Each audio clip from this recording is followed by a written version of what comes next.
श्री राम जय राम श्री राम जय जय राम। धुआं देखी खर दूषण केरा, जाई सुपन खा रावण प्रेरा।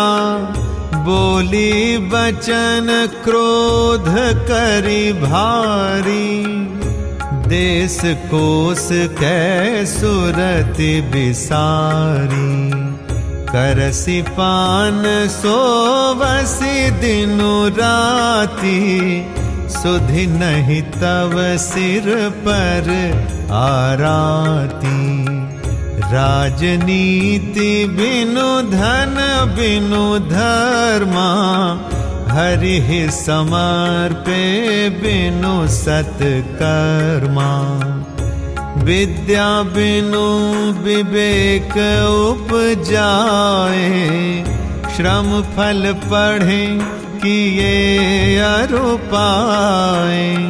संगते जति कुमंत्र ते राजा, मानते ज्ञान पानते लाजा। प्रीति प्रणय बिनु मदते गुनी, ना सही बेगी नीति अस सुनी। रिपुरुज पावक पाप, प्रभु अहि गनियन छोट करी। अस कहि विविध बिलाप,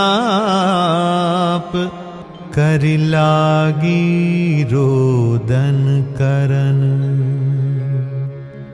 सभा माझ परिव्याकुल, बहु प्रकार कह रोई। तो ही जियत 10 कंधर, मोरी की अस गति हो।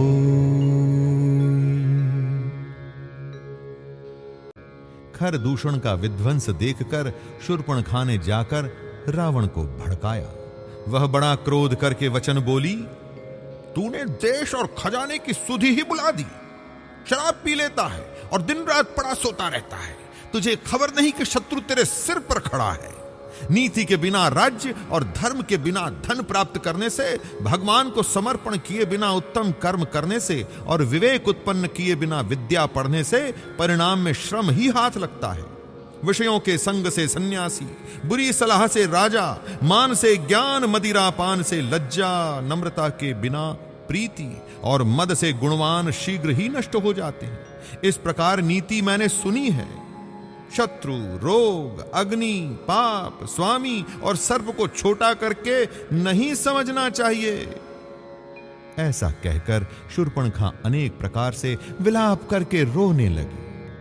रावण की सभा के बीच वह व्याकुल होकर पड़ी हुई बहुत प्रकार से रो रो कर कह रही है कि अरे दशग्रीव, तेरे जीते जी मेरी क्या ऐसी दशा होनी चाहिए। सुनत सभासद उठे अकुलाई, समुझाई गही बाह उठाई। कह लंकेश कहसी निज बाता, के तब नासा कान निपाता।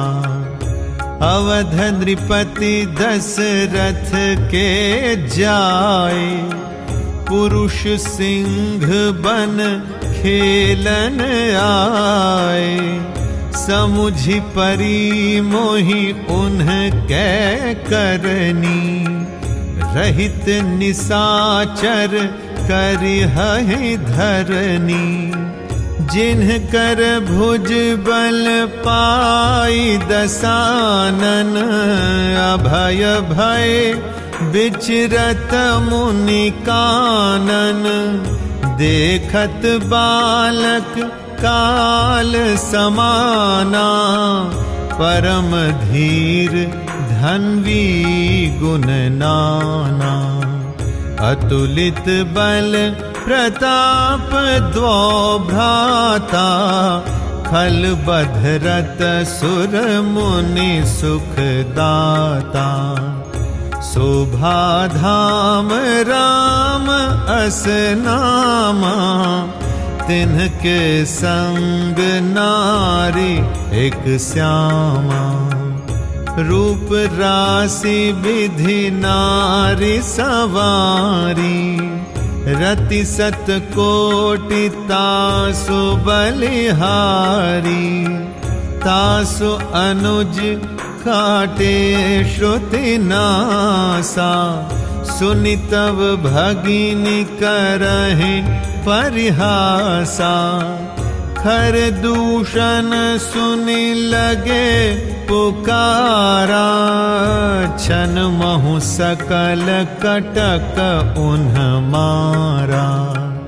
खर दूषण तिसिरा कर घाता, सुनि 10 शीस जरे सब गाता।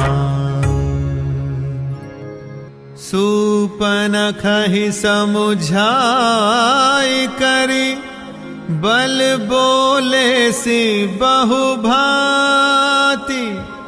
गयौ भवन अति सोच बस, नींद परई नहीं राती। शूर्पणखा के वचन सुनते ही सभासद अकुला उठे। उन्होंने शूर्पणखा की बांह पकड़कर उसे उठाया और समझाया। लंकापति रावण ने कहा, अपनी बात तो बता, किसने तेरे नाक कान काट लिए?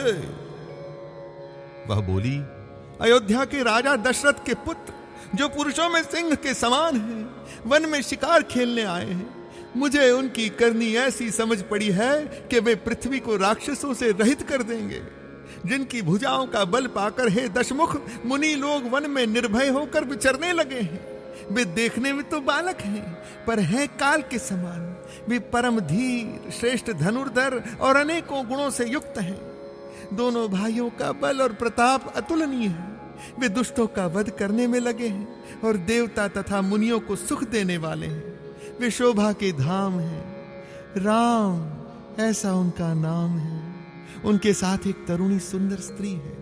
विधाता ने उस स्त्री को ऐसी रूप की राशि बनाया है कि 100 करोड़ रति अर्थात कामदेव की स्त्री उस पर निछावर है।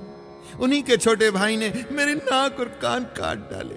मैं तेरी बहन हूं, ये सुनकर वे मेरी हंसी करने लगे। मेरी पुकार सुनकर खरदूषण सहायता करने आए, पर उन्होंने क्षण भर में सारी सेना को मार डाला। खरदूषण और त्रिशिरा का वध सुनकर रावण के सारे अंग जल उठे। उसने शूर्पणखा को समझाकर बहुत प्रकार से अपने बल का बखान किया, किंतु मन में वह अत्यंत चिंतावश होकर पहले अपने महल में गया। उसे रात भर नींद नहीं आई। सुर नर असुर नाग खग माही, मोरे अनुचर कहाँ को नाही। खरदूषण मोहि सम बलवंता, तिन्हि को मारई बिनु भगवंता। सुर रंजन भंजन महि भारा, जो भगवंत लीन अवतारा। तो मैं जाई बैरु हठि करऊ, प्रभु सर प्राण तजे भवतरऊ। होई भजनु न तामस देहा, मन क्रम बचन मंत्र दृढ़ एहा। जो नर रूप भूप सुत को, हरिहऊ नारी जीती रन दो। चला अकेल जान चढ़ित हवा, बस मारीच सिंधु तट जहवा। यहाँ राम जैसे जुगति बनाई, सुनहु उमा सो कथा सुहाई।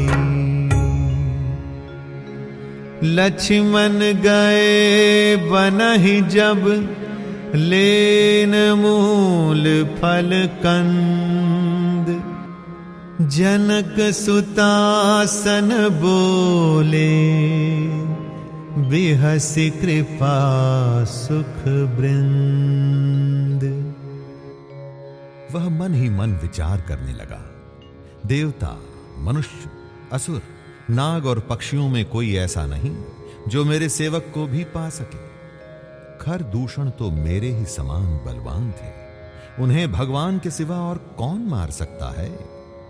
देवताओं को आनंद देने वाले और पृथ्वी का भार हरण करने वाले भगवान ने ही यदि अवतार लिया है तो मैं जाकर उनसे हठपूर्वक वैर करूंगा और प्रभु के बाण के आघात से प्राण छोड़कर भवसागर से तर जाऊंगा।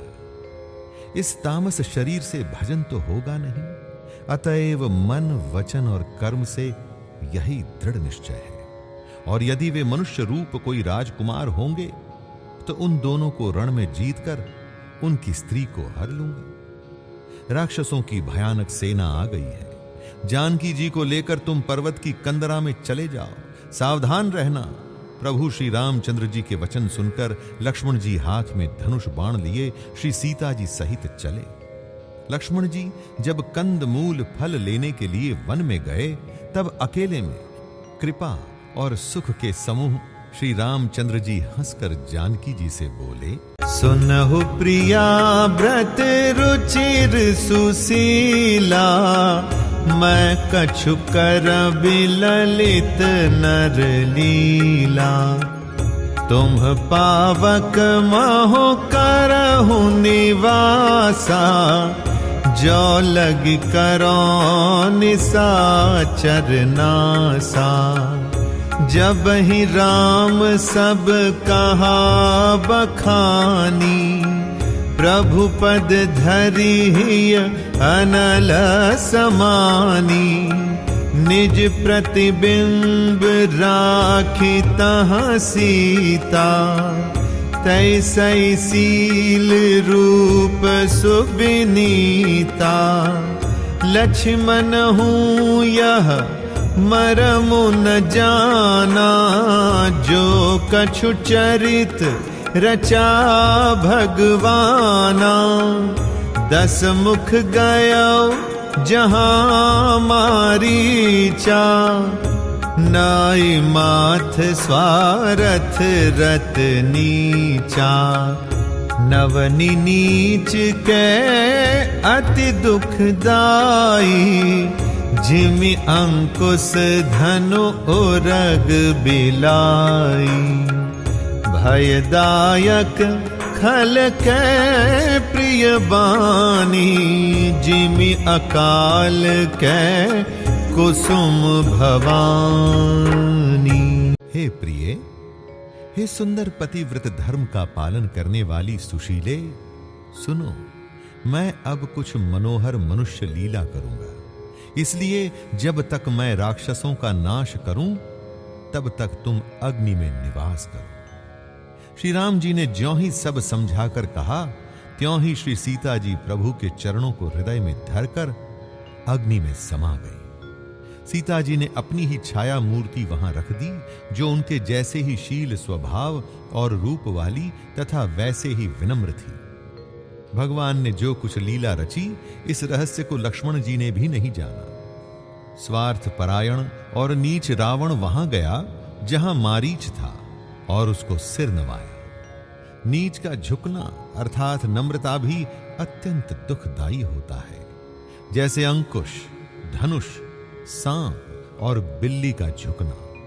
हे भवानी, दुष्ट की मीठी वाणी भी उसी प्रकार भय देने वाली होती है जैसे बिना ऋतु के फूल।